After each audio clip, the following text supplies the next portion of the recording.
Malheur aux pasteurs qui détruisent et dispersent le troupeau de mon pâturage, dit l'Éternel. C'est pourquoi ainsi parle l'Éternel, le Dieu d'Israël, sur les pasteurs qui paissent mon peuple. Vous avez dispersé mes brebis, vous les avez chassées, vous n'en avez pas pris soin. Voici, je vous châtierai à cause de la méchanceté de vos actions, dit l'Éternel, et je rassemblerai le reste de mes brebis de tout le pays où je les ai chassées. Je les ramènerai dans leur pâturage, elles seront fécondes et multiplieront. Jérémie chapitre 23, versets 1 à 3. Quel avertissement, frères et sœurs, sorti de la bouche de Jérémie.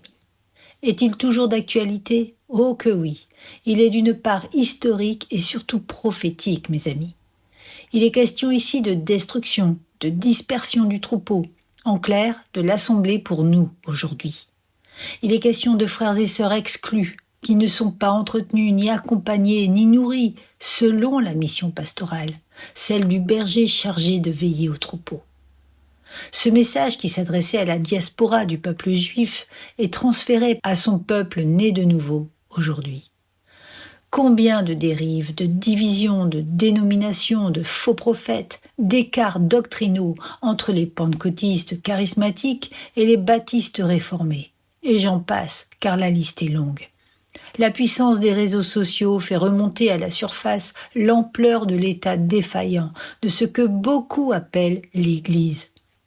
Mais la véritable Église avec un grand E n'est pas celle de l'exclusivité d'une assemblée locale ou d'une dénomination, mais bien celle de la diaspora que le Seigneur rassemble dans la dimension du cœur en dehors des murs.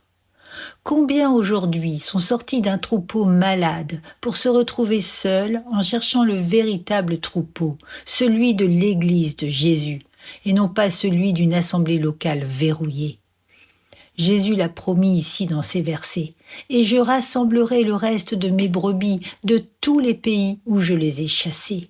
Je les ramènerai dans leur pâturage, elles seront fécondes et multiplieront. » Il va de soi que je n'aimerais pas être à la place des pasteurs concernés. Je les invite à se repentir. Ce message s'adresse aux frères et sœurs qui désirent rejoindre l'Église de Christ, la vraie, l'authentique. Pour avoir vécu cette transition, je vous exhorte à rester dans la paix. Le Seigneur ne laisse jamais ses brebis se perdre et dans sa grâce efficace, il nous offre de multiples possibilités aujourd'hui de communiquer, de prier, de nous rencontrer, de partager, libérés de toute structure ou de tout responsable qui freine notre épanouissement spirituel.